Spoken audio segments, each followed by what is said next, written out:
Muy buenas tardes para todos y todas. Profesora Mariana Mazzucato, directora fundadora del Instituto de Innovación y Propósito Público del University College London.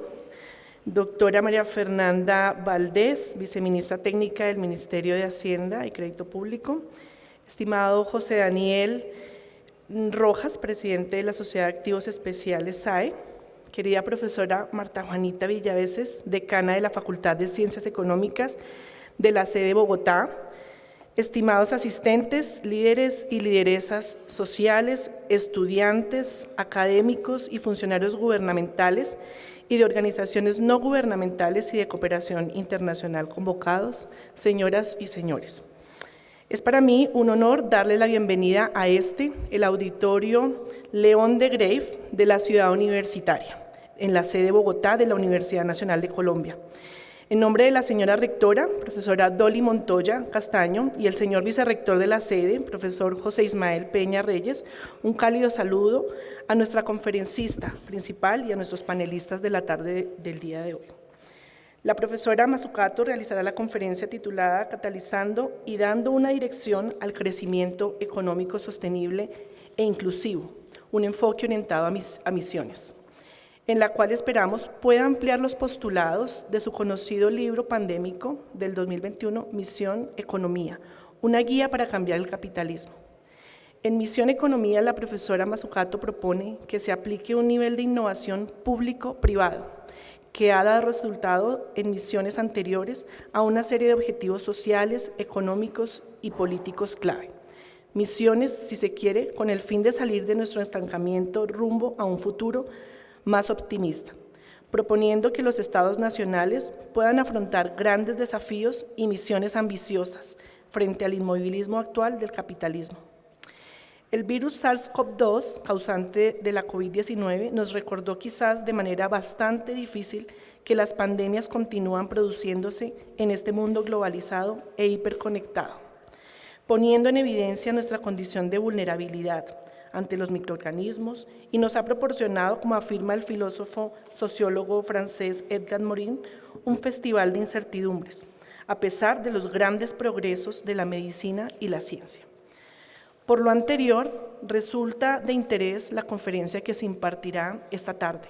Su contenido comporta optimismo y esperanza en el futuro.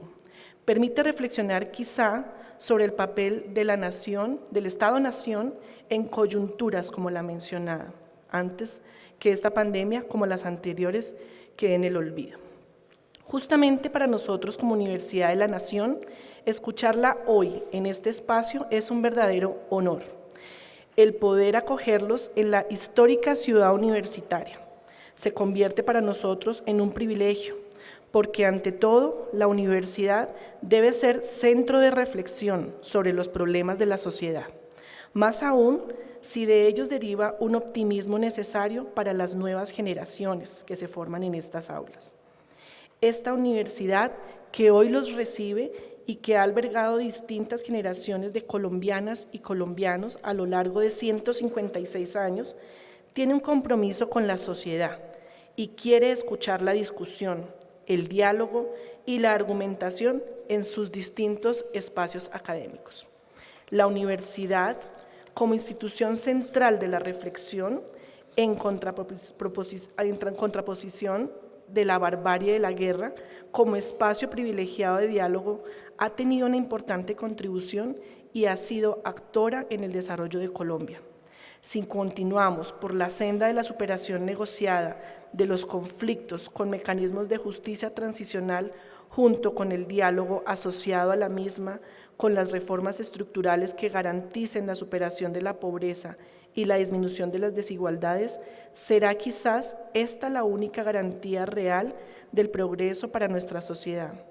Marchemos entonces con esperanza en esta senda. Cuenten con la Universidad Nacional de Colombia para hacer posible un país en el futuro.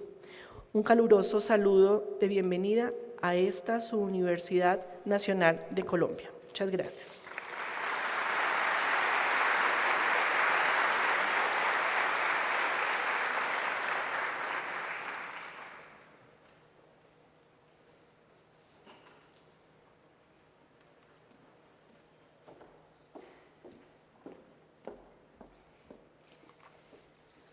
Buenas tardes a todas, todos y todes. Es un honor recibirlos en este espacio, la Universidad Nacional de Colombia, que es la casa, no solo de los que están acá, de los que vivimos en la universidad, sino también de los que no tienen un vínculo directo con la universidad, como estudiantes, egresados, docentes o funcionarios. Recuerden que la Universidad Nacional es la universidad de la nación y nos convoca a todos. Bienvenidos. Para la Facultad de Ciencias Económicas de la Universidad Nacional es un gran orgullo iniciar el primer semestre de 2024 con la participación de la profesora Mariana Mazzucato y tener la oportunidad de escuchar su conferencia catalizando y dando una dirección al crecimiento económico sostenible e inclusive, un enfoque orientado a misiones. En nombre de la universidad y de la facultad, agradezco a la profesora Mazzucato haber elegido esta casa para tan importante conferencia que nos permitirá reflexionar sobre los desafíos para el país.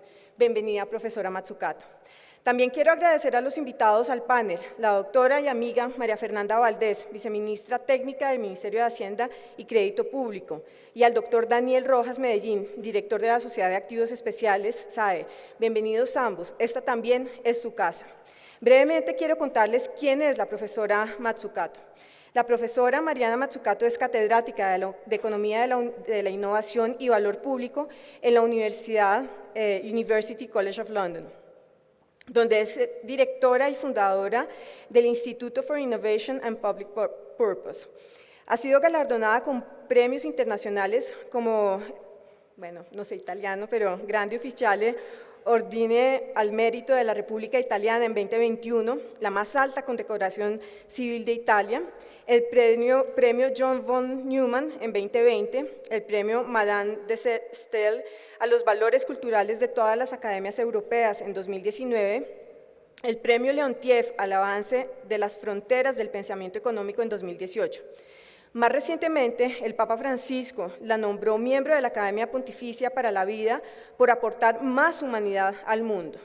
La profesora Mazzucato es autora de 4 libros muy aclamados: Estado Emprendedor, ¿por qué la oposición público-privado es un mito?, El valor de las cosas, ¿quién produce y quién gana en la economía global?, Misión Economía, una guía para cambiar el capitalismo, y el gran engaño de cómo la industria de la consultoría debilita las empresas, infantiliza a los gobiernos y pervierte la economía.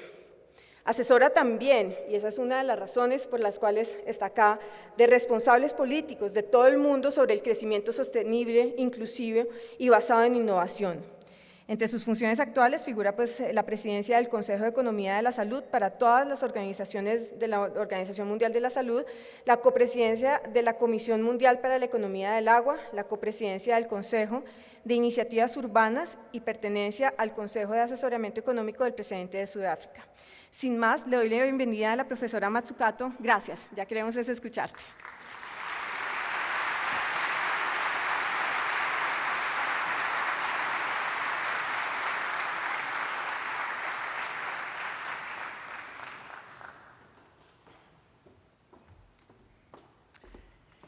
¡Qué honor! Estoy tan feliz de estar aquí en este auditorio a la Universidad Nacional de Colombia, que me dicen que también se llama la Nacho, ¿verdad? Que es la universidad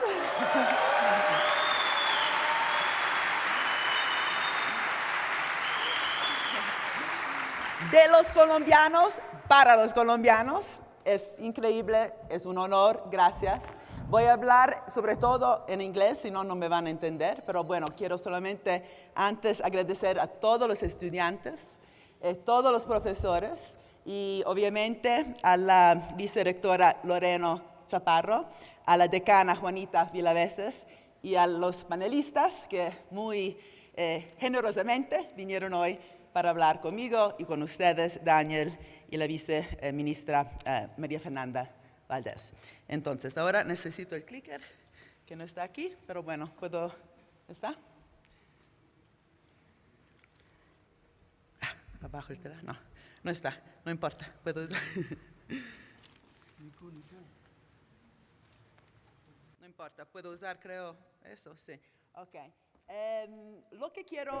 Sorry, I'll do it in English, otherwise we'll get... Bueno, voy a entrar a inglés porque si no me confundo. Yo espero que la mayoría de ustedes puedan entender el inglés o tengan su dispositivo de traducción que les ha sido distribuido. ¿Eso está bien? Entonces, de lo que yo quiero hablar es cómo, cuando tenemos una estrategia ambiciosa, cuando tenemos un gobierno progresivo, y no hay muchos de ellos globalmente, hay muy pocos, podemos contarlos.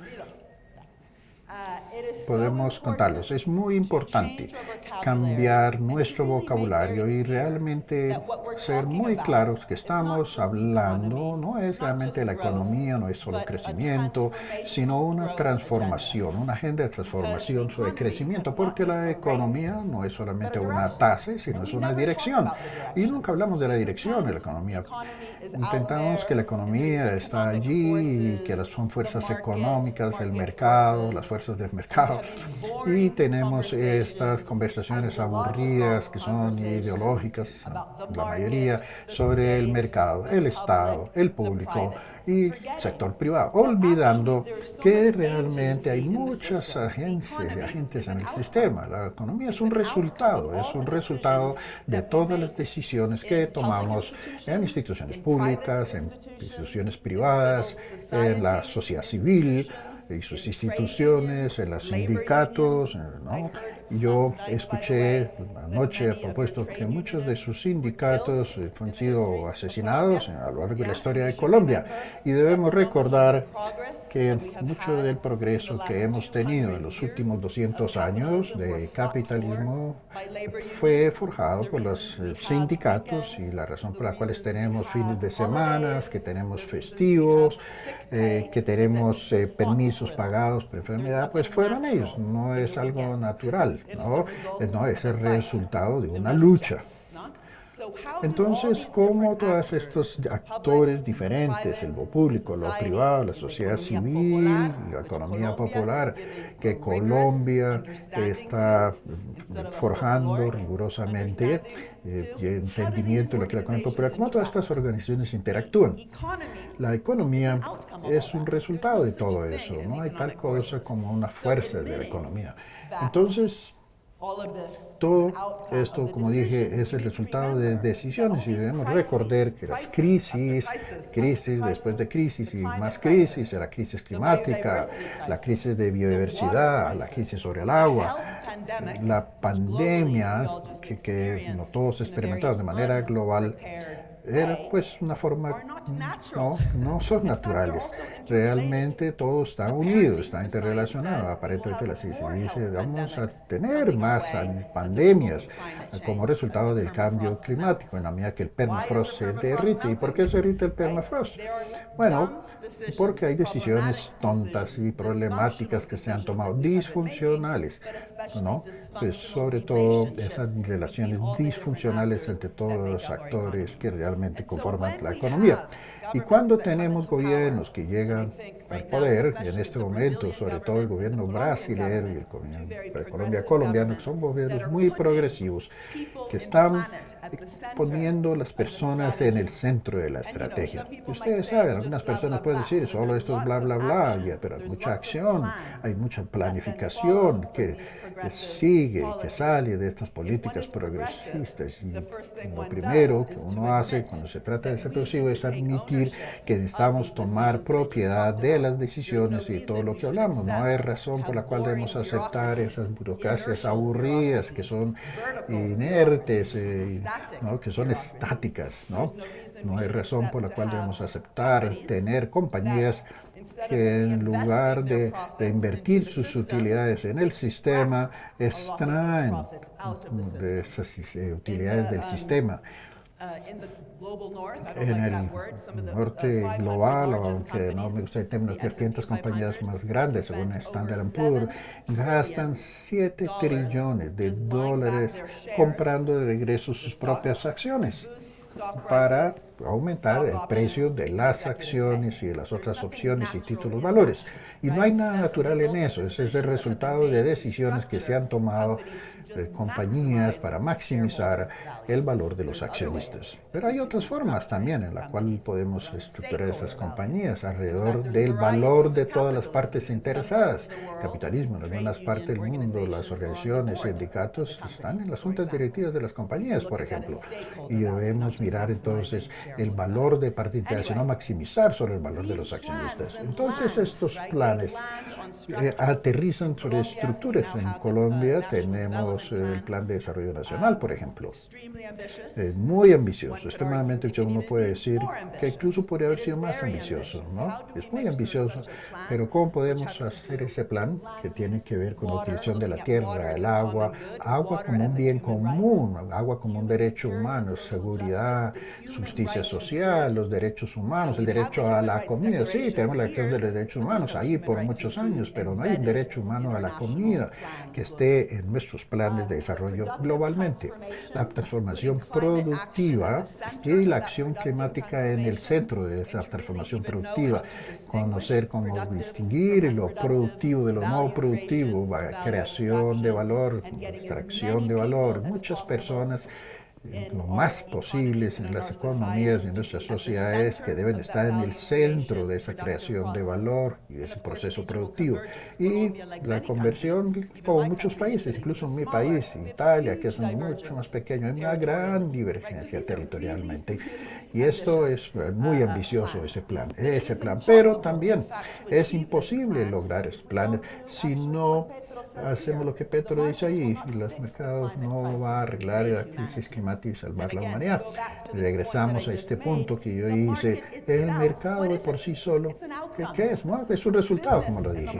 Los negocios y el mercado no es lo mismo. Con frecuencia nos confundimos en este vocabulario. Negocios, empresas, el mercado no es lo mismo, ¿no? Hay un historiador muy famoso llamado Polanyi, que escribió en 1940 con un gran libro sobre la transformación, y él decía, el mercado libre se esforzó para que existiera, ¿no? Y pensemos en ese concepto de mercado, no hay nada natural en eso, ¿no? Las regulaciones tienen que ser aprobadas para su logro, y si observamos la administración continuada, la capacidad que se necesitaba para hacer el sistema capitalista que existiera por sí solo, el hecho de que el mercado tiene una dirección que puede producir un crecimiento problemático, que es el que causa todas estas crisis que hablamos, el clima, biodiversidad, agua, pandemias, o una economía que no es perfecta, pero por lo menos trata de ser inclusiva, sostenible.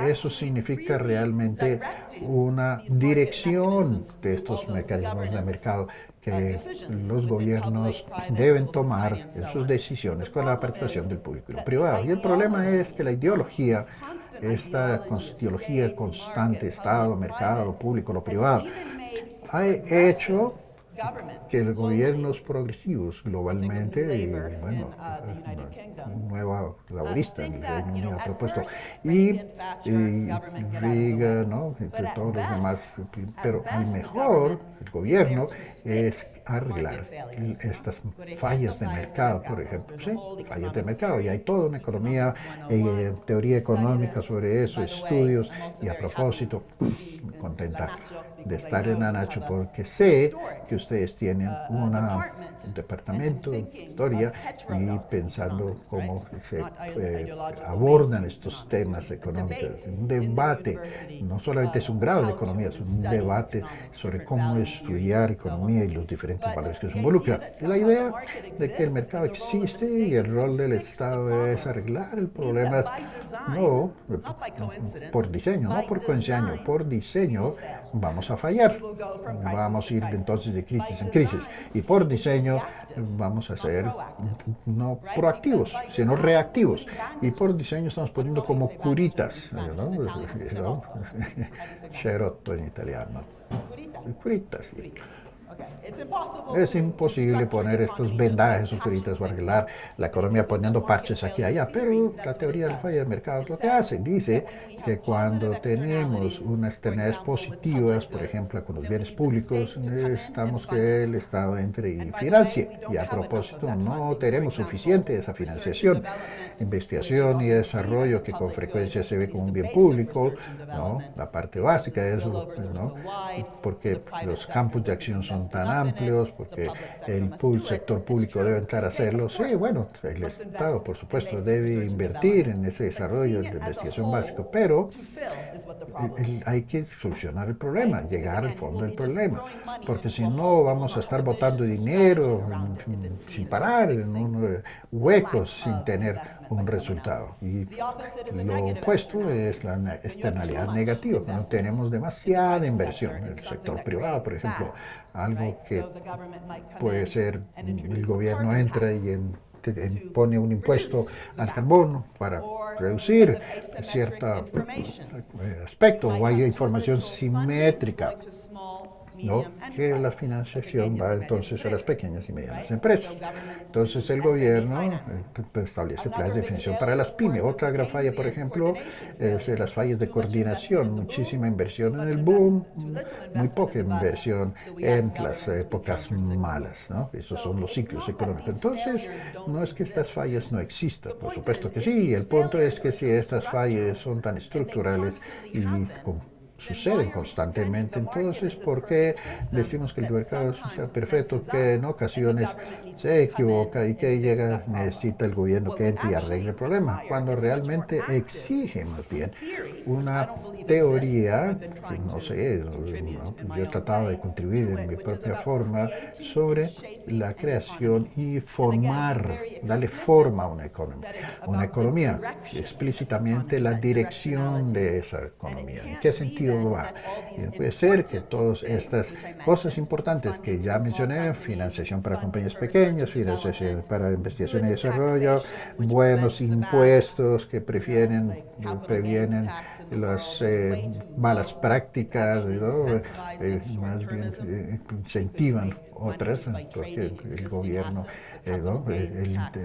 La parte transaccional de los valores, pues el gobierno debe controlar supuestamente, pero cuando es muy bajo no produce ninguna diferencia. Entonces podemos utilizar impuestos, la parte fiscal, para enfocarnos en que las compañías bajen el contenido material de la producción, sobre todo cuando pensamos en sostenibilidad. Y globalmente podemos fiscalizar la labor más que los materiales, todo esto, pero es importante que sean correcciones, ¿no? En contraposición a ver todas las diferentes herramientas como la parte fiscal, investigación y desarrollo para eso, financiación de un sistema de salud fuerte, la financiación de diferentes tipos de actividades en toda una cadena de innovación, financiación que es absolutamente necesario para una transición energética, que es lo que se necesita hoy globalmente. Eso es una formación de mercado proactiva, ¿no? Para obtener la economía en la que todos queremos vivir, y ahí es donde importa la parte política. El gobierno que tiene la visión, ¿no? Los que tienen el poder tienen todas estas formas de lograrlo. Suministros públicos, como a veces estos subsidios hacen más daño que beneficio, ¿no? Pero procurar que haya inversiones en lugares donde antes no existían. Eso todo está explicado en mis libros que les contamos, y lo que yo en los libros es decir que hay que cambiar la narrativas, historias que nos contamos a nosotros mismos sobre la economía. Incluso los políticos que están haciendo algo bueno, y hay buenos políticos ahí que han sido llevados a este vocabulario problemático, ¿no? Por supuesto que necesitamos tomar riesgos para poder confrontar, ¿no? Digamos, el desarrollo progresivo de Colombia, pero los políticos, los hacedores de políticas, ven su rol como agentes de disminución de riesgo, y esto es parte del lenguaje político en inglés, ¿no? Quitarle el riesgo al otro, y por definición están enfocándose en el problema de manera equivocada. Debemos más bien es compartir el riesgo, tanto lo público como lo privado y la economía popular, pues todos estamos tomando riesgos. No es que los riesgos se toman solo en el sector privado y que alguien va a entrar a disminuir esos riesgos. Otras palabras que a mí no me gustan, que es habilitar, facilitar también, ¿no? Es que hacer que algo sea más fácil, ¿ya? de la Team Fascist en Italia. Cuando Kennedy hizo su famoso discurso, cuando quería ir a la Luna, no lo estamos haciendo porque no lo estamos haciendo porque es fácil, lo estamos haciendo justamente porque es difícil. ¿Y qué significa hacer algo porque es difícil lograrlo? Sí, va a ser difícil y es posible que cometamos errores en el camino. De hecho, no puede que ustedes no sepan montar en bicicleta y nunca lo logran si temen caerse. Entonces es normal cometer errores y caerse. En el servicio civil, por ejemplo, tenemos tanto riesgo y los medios, tan pronto un empleado público comete un error, lo pone en las páginas frontales de los medios, el periódico, dice, el sector público, una vez más, está causando los problemas. ¿Contra qué? Contra ser claro de que las agendas progresivas es un efecto de ensayo y error, de experimentación, y también necesitamos crear más laboratorios de gobierno, como el que existe en Chile, famoso, el BLAD, ¿no? Que son escenarios en nuestros gobiernos, espacios en nuestros gobiernos y compañías en la sociedad civil, donde de manera explícita estamos diciendo vamos a ensayar, vamos a tratar de hacer algo difícil, lo vamos a hacer conjuntamente y nos vamos a caer de la bicicleta, por decir eso, en ese proceso. Eso es lo que yo llamo el Estado emprendedor. Primero que todo, porque la palabra emprendedor es una palabra que se presta a la ideología, que significa creatividad, creación de valor, tomar el riesgo, la experimentación en el sector privado, los emprendedores en el sector privado. Y lo mejor que el sector público puede hacer es entonces facilitar ese proceso. Mientras lo que yo tengo en el libro son explico las tecnologías revolucionarias como los teléfonos inteligentes y en otros sectores, ¿no? que toman riesgos y que existe un ecosistema donde entran a trabajar. No significa que no debamos tener estados emprendedores en el mundo, no. Significa que la historia de los estados emprendedores cuando tiene lugar no han sido advertidos, incluso cuando tenemos esas inversiones como en los Estados Unidos, Internet, GPS, Siri, bueno, en fin, todas estas tecnologías que hacen que sean inteligentes, no solamente vienen de inversión pública, vienen también de organizaciones públicas que trataron de resolver un problema. Una organización oriental problema, mejor. El Internet, DARPA, ¿no? Que permitió a los satélites que se comunicaran entre sí. DARPA, una agencia de investigación de defensa de los Estados Unidos que inventaron esta solución.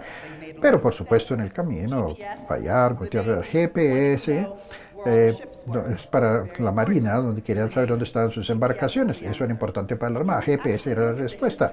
Y así en la historia, si miramos hacia atrás, muchas innovaciones han venido, no solo de esas etapas tempranas, dinámicas, ¿no?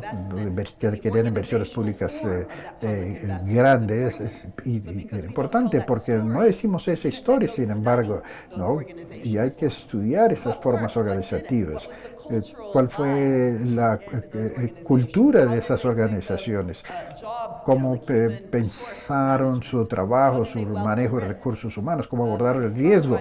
Yo hablé a propósito, creo que no, realmente era la segunda directora de DARPA-I, ¿no? De energía, DARPA de energía en los Estados Unidos, que copió el DARPA original del Departamento de Defensa, y yo le dije a ella, ¿cómo ustedes hicieron que sus personas en esta organización pública, DARPA-I, pensaran sobre tecnología e innovación y que apostaran, ¿no? sobre la inversión que se requería para llevar a cabo esta revolución energética? Y dijo, realmente medimos el éxito de nuestros empleados dándoles bonos sobre qué tanto riesgo estaban dispuestos a tomar.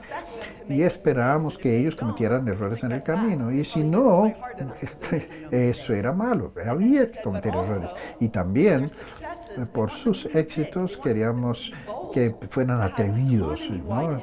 Que hicieran cosas que tuvieran impacto a toda la economía. Pero si no contamos esa historia de esas organizaciones, ¿no? Con bancos públicos, por ejemplo, algunos bancos públicos han sido muy importantes, especialmente en el mundo en desarrollo, para financiar esas cosas que el sector privado no estaba dispuesto a financiar. Pero hay otros bancos públicos que también han sido parte del problema. En mi propio país, en Italia, el Banco Público de Cassa Deposito Prestiti, que sencillamente dispensaba préstamos a diestra y siniestra, ¿no? Y después, ¿no? Y en lugar de tener unas condiciones muy estrictas con el sector privado, que puesto que estaban recibiendo esos préstamos, se aseguraban de que fueran innovadores, que entrenaran a su fuerza de trabajo y pudieran mover hacia adelante las compañías de manera sostenible. Y hay otros ejemplos al respecto. Entonces, para mí, el Estado emprendedor tiene que ver con aprender de las experiencias, de cuando funcionaba y no funcionaba, para poder hacerlo mejor. No es romantizar el Estado, no, sino que necesitamos ese pensamiento emprendedor también para el sector público. El valor de las cosas, para mí, es preguntar cuál es la teoría subyacente económica que lo soporta, especialmente cuando vamos a la economía clásica, ¿no? A Adam Smith, David Ricardo, Karl Marx, ¿no? Que hicieron, pues, lo importante, que no se ha hecho algo todavía, que es tener una claridad sobre la creación de valor y la extracción de valor. Utilidades contra rentas, ¿no? Y buscar renta, ingreso.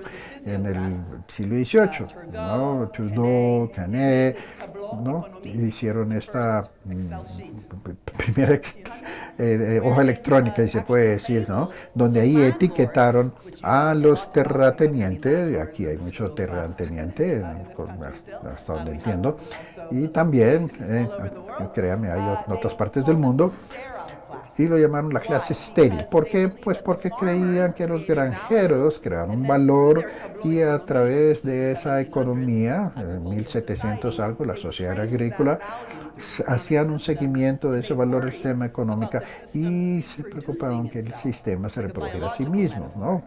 Poniendo una metáfora biológica. Están preocupados de que el valor tomado por la clase mercante y los terratenientes era muy grande y tomaban mucho de ese valor para, pues, pelear guerras, para hacer festivales, etcétera, y el sistema, por razón de esto, se volvía estéril.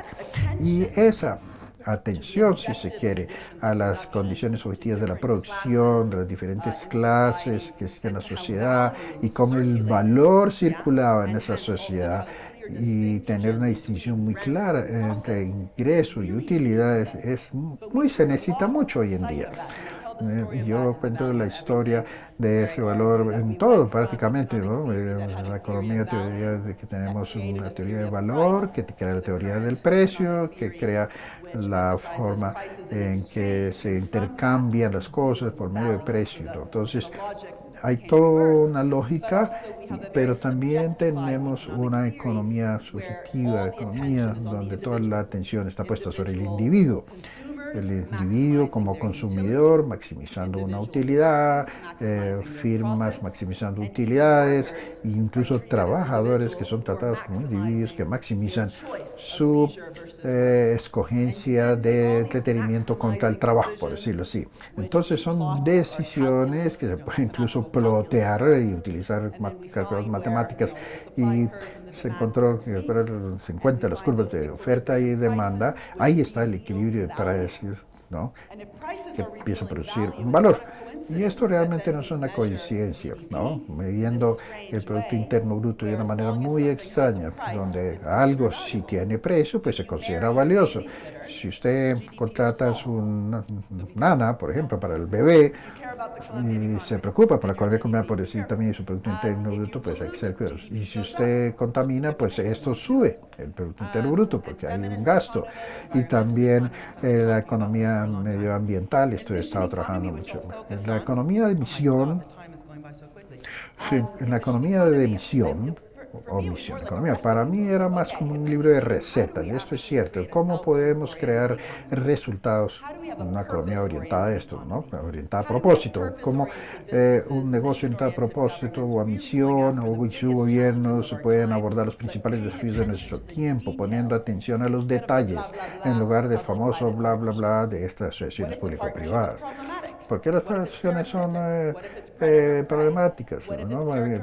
Si está caracterizada únicamente por ingresos, ¿no? Para poder abordar los objetivos de desarrollo sostenible y que eso sea ajustado a un gobierno en particular. Y en el último libro, El Gran Engaño, que tiene un mejor título en inglés, porque jugamos en inglés con las palabras consultoría, ¿no? Significa como casi un convicto, la outsourcing o tercerización masiva de los cerebros, ¿no?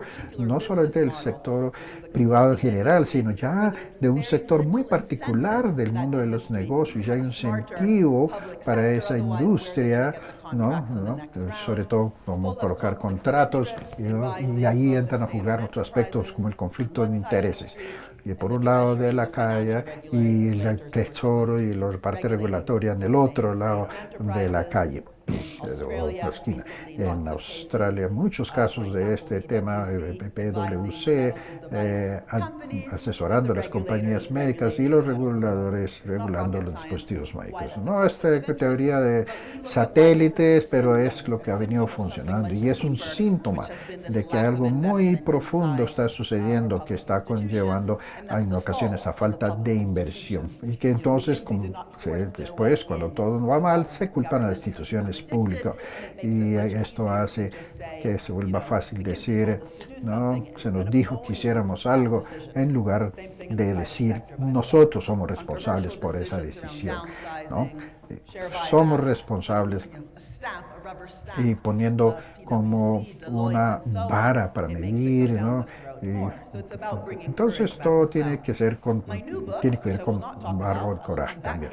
Y voy a regresar aquí, tienen que conseguirlo y leerlo, ¿no? He escrito un artículo que dice, si queremos que una economía que no sea correctiva de todos esos errores que nunca se detienen, más y más errores, más y más crisis, como le dije, necesitamos un cambio de mentalidad, necesitamos sencillamente dejar el bla bla bla de lado sobre el bien público y más bien corregir algo que el sector privado no está haciendo y por tanto necesitamos una teoría más atrevida del bien común. Y yo estaba hablando con el Papa recientemente sobre esto porque él habla del bien común. Yo no soy muy religiosa, pero este Papa sí puede hacer que, y es muy revolucionario, y puede hacer que las personas vayan y se vuelvan religiosas si se quiere, ¿no? Él tiene su propio, como ustedes saben, es argentino, entonces tiene su propio cocinero que trajo de Argentina porque está un poco temeroso de lo que pueda suceder. Entonces el bien común es un objetivo donde como el qué importa tanto como el a dónde y el por qué. Y si vamos a filosofías antiguas de Aristóteles, ¿no? El bien común siempre ha sido relacional, o sea, cómo estamos juntos todos, como los músicos en una orquesta, ¿no? En una orquesta, cada uno importa tanto como el resultado final de toda la orquesta, ¿no? Y también cómo estructurar, por tanto, los derechos al agua, en ese sentido, cómo estructurar derechos de propiedad intelectual, cómo estructurar una asociación de innovación alrededor de vacunas, cómo estructurar las nuevas formas de financiación, incluso en los bancos públicos, para los bancos públicos. No es dar dinero sin ponerle atención a las condiciones, a las intenciones del que sume el préstamo, ¿no? Es mucho más que recibir un préstamo. Entonces, lo que yo quiero en mis 15 minutos restantes es hablar de estas ideas que yo he tratado siempre de poner de presente y cómo son relevantes para un país como Colombia, que tiene uno de sus primeros, o tiene su primer país progresivo, un país como Brasil, donde está de regreso después de un periodo oscuro, un país donde Argentina, donde esperamos en 5 años tengamos un nuevo gobierno, ¿no? Con una agenda progresiva que ponga a las personas y su bienestar en el centro, sobre todo para abordar temas de diversidad, crisis climática, biodiversidad, y que sea una orientación ¿no? Orientada en desenlaces con una estrategia, ¿no? No es necesario o suficiente tener una estrategia industrial, darle dinero a un sector para que progrese esa industria, sin ningún cuidado sobre el diseño y la misión de ese dinero, esa financiación. Puede ser un banco privado, incluso que esté entrando a financiar todo un fondo como SAE, ¿no? Donde hablamos con el presidente de SAE, Daniel Rojas, muy interesante, donde los activos han sido tomados de los que llevan a cabo actividades ilegales y asegurarse de que eso sea bueno para la sociedad, que sea bueno para la comunidad y que ponen, por tanto, a las personas en la mitad, ¿no? Compras públicas, no es solamente dinero que se mueve aquí y allá, ¿no? Sino asegurarnos de que esté bien empleado, como tener un buen plan de alimentación escolar, que todo lo que se gasta en el sector público sea sostenible. ¿Qué significa para la capacidad del sector público en general, ¿no? La tercerización, cómo poner el contrato social entre los diferentes actores que entran a jugar para que todos se beneficien. Y el contrato social, como lo dije, es al centro de esta relación del bien común. La co-creación y una participación, diseñar mecanismos para que las personas estén hay veces que se pierde la confianza en los negocios, en las organizaciones que existen ahí en la sociedad, pero se trata de hacer cosas bien para la sociedad, porque si no escuchamos y solamente trabajamos y le decimos a las personas qué hacer sin escuchar, entonces, las personas en el campo, por decirlo así, no sabemos lo que se necesita y cuál va a ser el contexto de la transición. Entonces, por tanto, nada tiene sentido. Creo que casi lo he dicho todo y es para darles como un saborcillo de lo que yo estoy haciendo globalmente y estoy en Colombia para compartir ese conocimiento, pero también aprender de lo mucho que está sucediendo aquí y como aprendemos de muchas otras naciones alrededor del mundo, una señora italiana loca que vino aquí a Colombia y que hace esto y lo otro, es también aprender, ¿no? Aprender de experiencias locales. Estaba en Londres, en mi consejo, en mi vecindario, Camden, tenemos allá un consejo muy progresivo, ¿no? Donde ponemos seguridad y juventud en la mitad de las misiones verdes, llamamos allá. Entonces, este país, que cada vez que se me entrevista, y recientemente Petro dice, no necesitamos trabajar con el sector privado, queremos que todo sea público. Esto es la parte ideológica, incluso no es ni lo que él mismo dice, nunca lo he oído, ¿no? Excepto Milei en la Argentina, que dice, no necesitamos el sector público para nada, o otros no estamos en el sector público, el privado, pero es el cómo, y la razón por la cual cito esto, el Mission Economy, el programa Apolo, el aterrizaje en la Luna, nunca hubiera sucedido si NASA hubiera dicho, esto es un proyecto de arriba hacia abajo con financiación plenamente gubernamental. Nunca hubiera sucedido si dicen negocios únicamente, porque todo esto vale mucho dinero. No, hay muchos playboys creando basura, ahora con sus exploraciones espaciales, y esa es la nueva economía emergente en el espacio. Pero NASA fue diferente, tomó mucho tiempo pensando cómo esto iba a funcionar con el sector privado, y muchísimas industrias, materiales, industria nutricional, de electrónica, trabajando conjuntamente para ese proyecto. 400,000 personas interactuando de manera muy cuidadosa y diseñaron algo que nos llevó a una innovación, aislamientos, fórmulas para bebés, soluciones para problemas que la agencia espacial necesitaba solucionar para poder ir a la Luna y regresar. Regresen, que era no solo ir a la Luna, hay que regresar, ¿no? En cierto periodo de tiempo. Entonces es un problema, un sistema orientado a lo público-privado. Lo primero que nadie se hizo fue tomar cuidado de los contratos. No era solo la parte aeroespacial, ¿no? Muchos sectores involucrados, sí, pero también es un desafío político-económico. Pusieron los contratos, no utilidades en exceso. Los fisiócratas de los 1700 que se preocupaban sobre los ingresos, sobre los terratenientes extrayendo demasiado valor, bueno, incluyeron eso ahí también. ¿Y dónde? En la parte de suministro, de las compras públicas, ¿no? Que estaban orientadas a ese cambio, a ese suministro de costo más, costo plus, ¿no? Y más bien incentivos a la parte de innovación. La misma persona que diseñó ese suministro, el señor Brackett, fue la misma persona que en NASA lanzó una advertencia. Necesitamos continuar invirtiendo en nuestras mentes y cerebros y trabajar con el sector privado porque si no, vamos a ser capturados. No sabemos escribir los términos de referencia para las licitaciones, por ejemplo, con 400,000 actores en el sistema. Entonces es sorprendente. Yo realmente estuve sorprendido cuando leí este artículo, el proyecto político, económico que esto de Apolo significó. Y el señor Brackett, ¿no? En 1960 y mencionado recientemente, no es ideología, realmente un señor conservador en el Reino Unido, este que está aquí, Lord Acknell, quien dijo: ¿qué estamos haciendo? Estamos tercerizando toda la capacidad del Estado a Deloitte, McKinsey, a PwC, y esto lo dijo durante el COVID y el Brexit, porque estamos pagando en el Reino Unido 1.5 millones de libras a Deloitte diariamente para hacer el seguimiento al sistema sobre cómo está diseminando el COVID realmente. Entonces, esto es disminuir el gobierno, si se quiere, ¿no? Y es una cita que viene de lo que se llama ya un Tory, un conservador. El nuevo enfoque a ese diseño, cuál es ese enfoque a misión.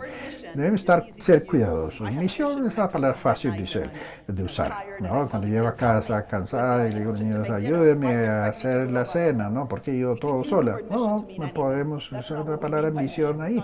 Pues también no es un objetivo, no es una meta, no es una misión. Para mí una misión, un diseño orientado a la misión de una política pública, es tomar los desafíos, los retos, como quiera que los llamen aquí, y transformarlos en una acción que sea atrevida, donde incluso que podemos contestar sí o no las logramos, ¿no? Para todos los y muchos sectores de la economía, en el sector privado, por supuesto, en el público, con una dirección, no asociaciones público-privados que son más bien neutrales, ¿no? Utilizándoles para empoderar los diferentes ramas, ¿no? Para que alimenten de la parte inferior hacia arriba, ¿no? La economía popular, la economía privada, la economía pública, para solucionar los diferentes problemas que se necesitan solucionar para que esa misión sea completada con éxito. Comenzamos con los desafíos, los convertimos en misión, todos los sectores de la economía entran a funcionar de abajo hacia arriba para cumplir esa misión. En Europa, estoy suertuda que escucharon, la Comisión Europea hay un instrumento de misión como parte del programa hacia un nuevo horizonte. Y aquí está, como yo los convencí, si quieren leer el reporte, son bienvenidos.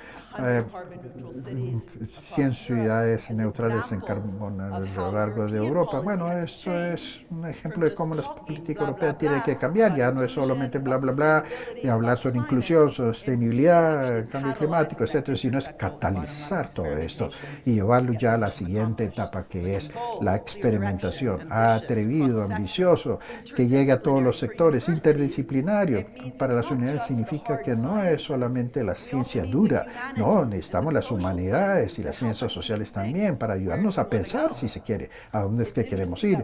Interesante que Roosevelt escribía, después de la gran caída de la bolsa en el 29, escribió casi que en forma de poesía, ¿no? Sobre el crecimiento económico, ¿no?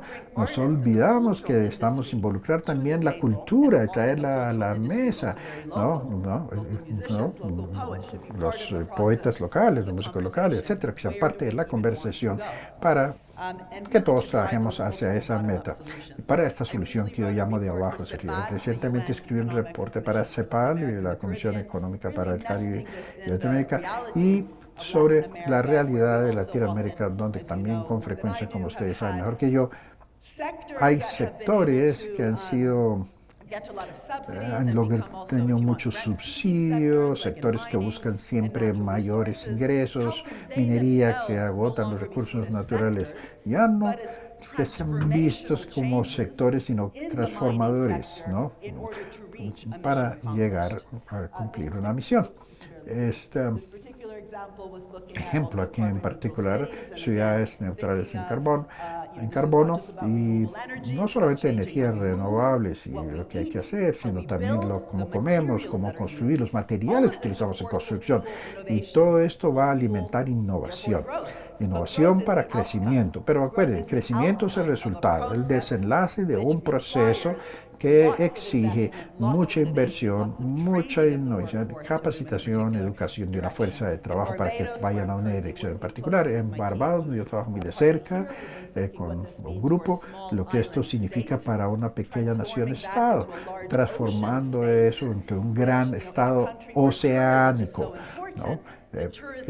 La industria del turismo ha sido parte del problema, la industria de la hotelera ha sido parte del problema también. ¿Qué significa, por tanto, transformar el sistema hotelero para que todo, ¿no? Reciclen, normalicen ese reciclo como parte de sus operaciones?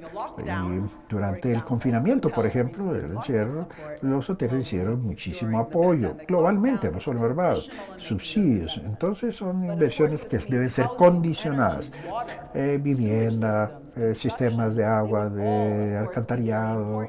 En Barbados, por ejemplo, no es mi misión, es la misión que ellos mismos averiguaron, encontraron, volverse una nación oceánica que sea limpia, que tenga un desarrollo local, con involucre todas las actividades domésticas, volviéndose 100% sostenible para el 2035. Barbados, igual que en Colombia, pero muy importante, tener principios de compromiso, ¿no? Salvaguardando su cultura e identidad de Barbados, incluyendo la reducción de la pobreza y digitalización, manteniendo barrios seguros, apalancándose en la geografía y en la parte cultural para promover el turismo. Esto es lo que involucra mucha participación de todos, de todas las partes interesadas. Ya no es más un sistema donde sencillamente hablamos de condiciones horizontales, si se quiere, como invertir en educación, como hacer investigación y desarrollo, desarrollo de habilidades, y la parte vertical, que es escoger sectores, ¿no? Los mejores sectores, ¿no? Para darles los subsidios. No, esto es un sistema, una forma de pensar donde los verticales se vuelven los desafíos, se vuelven la misión al final, que son los que involucran los muchos sectores económicos para llegar allí. Entonces es una estrategia industrial que es más bien diferente o bastante diferente a la que tuvimos por muchos años, y que no sea hacer el lobby, ¿no? Tradicional para y cambiar la cadena de valor de los consumibles de los países con muchos recursos naturales, por supuesto muy importantes, un proceso orientado a misión que ponga énfasis en los cambios que se necesitan en los sectores que ellos tienen, pero también asegurándose que se vea menos monopolística, sino que tengan un ecosistema de innovación alrededor para proporcionar servicios digitales, incluso si es minería, si es energía renovable, y que se vuelvan agentes de recolección de datos que les permita formular las políticas correctas para ese cambio. Misiones no son silos aislados, ¿no? Es ante toda la participación gubernamental y sectorial. Ahí es donde los gobiernos deben tener una coordinación a nivel de todos los ministerios, el DNP, ¿no? El Departamento Nacional de Planeación, o un funcionario a nivel de gabinete que involucre a todos los ministerios. Esto es muy útil porque si no, lo que tiende a suceder, y esto lo he visto suceder en Brasil recientemente, es que utilizando este enfoque orientado a misión, y cada ministerio llega con su propia misión por aparte.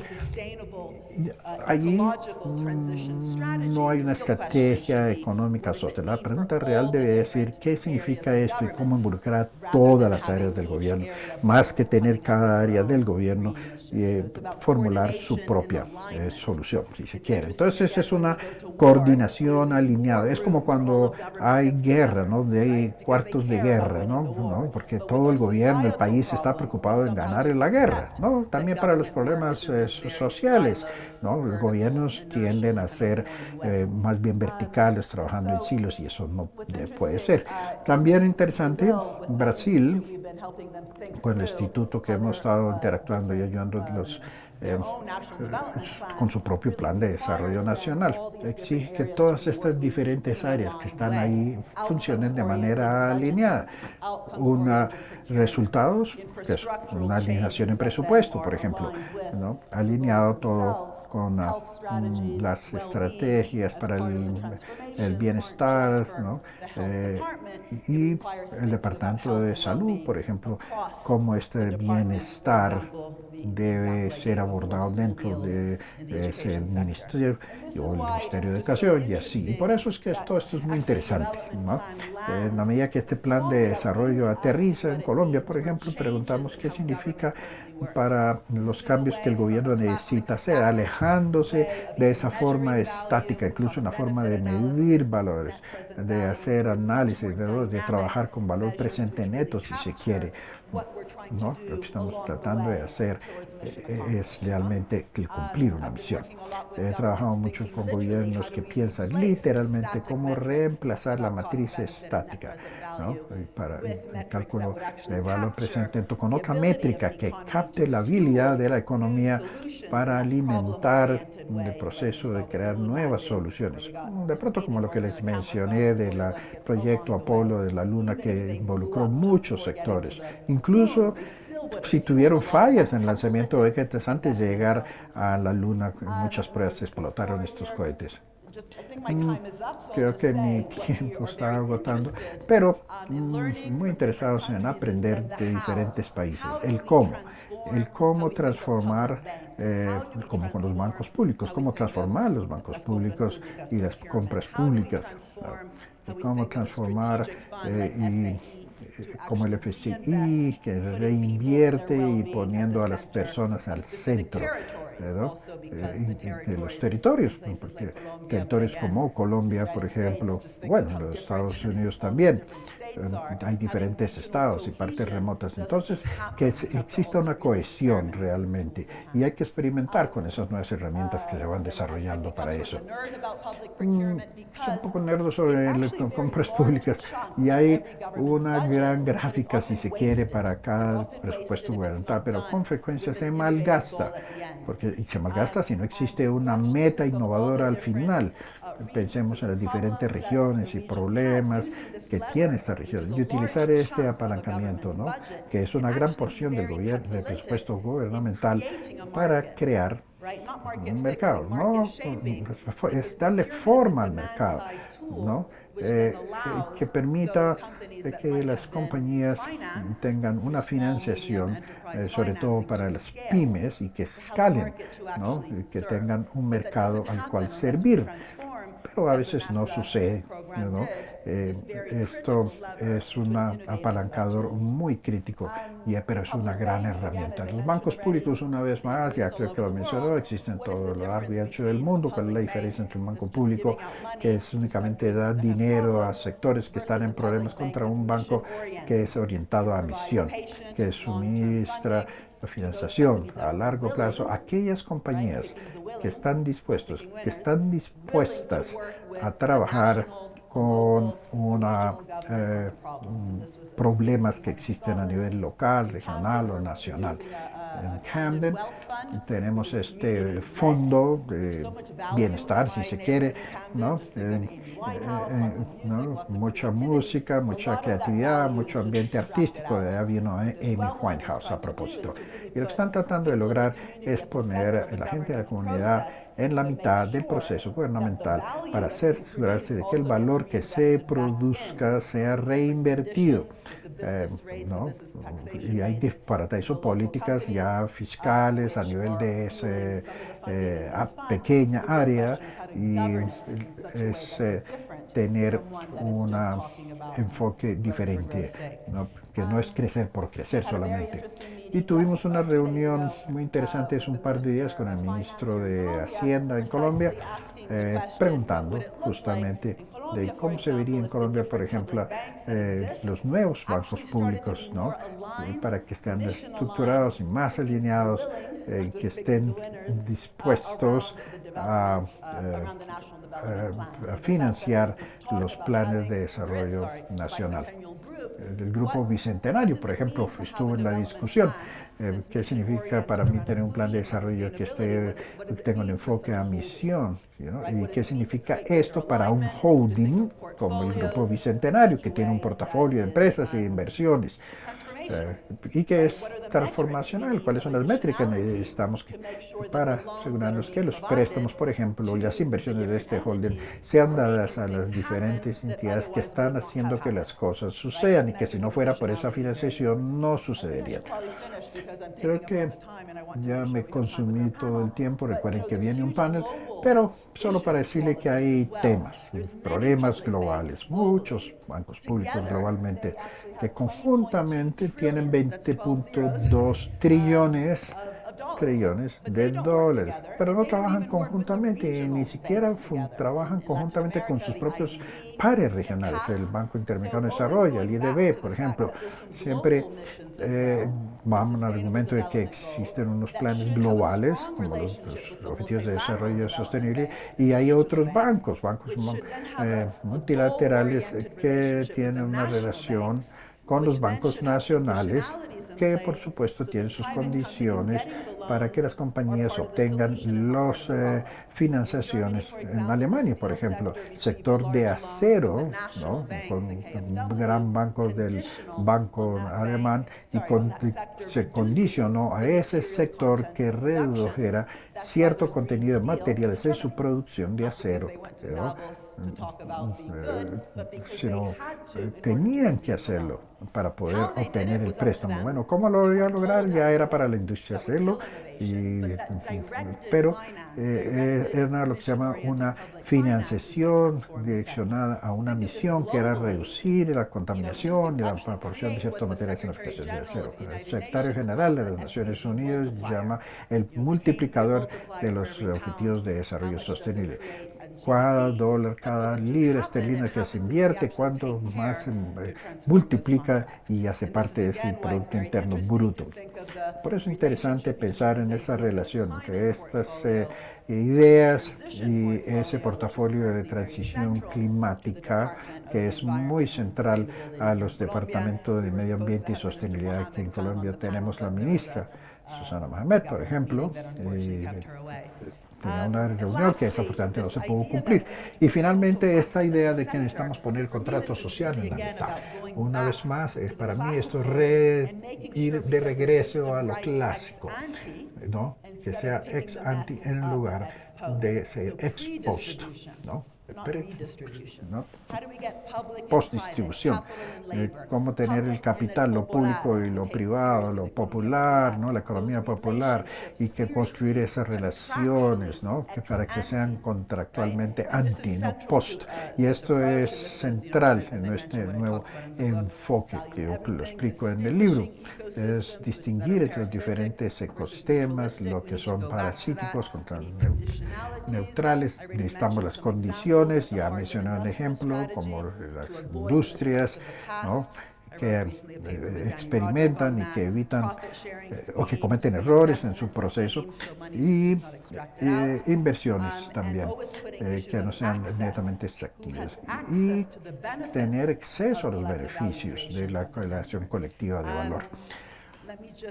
Solamente para terminar una vez más lo que dije al comienzo, a menos que hagamos esto de una forma creativa, pues nadie cree que la economía está estructurada para ellos, ¿no? Y para eso necesitamos escuchar. Yo he escuchado procesos y los problemas que han tenido lugar en el país, en los diferentes territorios, escuchando con empatía.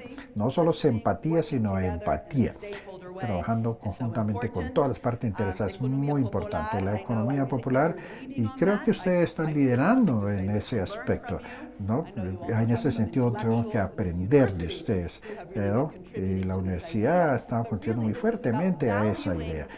Es valorar las personas y ponerlas en la mitad del proceso de creación de valor. Muy diferente a esa idea antigua del valor de las partes, ¿no? Donde creamos valor de la forma antigua y luego distribuimos ex post, ¿no? Eso es como una forma condescendiente. La comunidad es indígenas, es la mitad también de este proceso. La democratización de la compra pública, bueno, ya lo he mencionado, ¿no? Y hay que pensar en eso en este país. Y estoy muy curioso de aprender los cambios. En Barcelona, a propósito del alcalde de la ciudad, puso datos del gobierno, la mitad de todo. Dijo, ustedes son los que están creando todos los datos, información todo el tiempo, ¿no? En sus apps, ¿no? Y cómo asegurarse que esos datos regresen o que sean parte de lo que el Consejo Municipal necesita para el desarrollo y el crecimiento.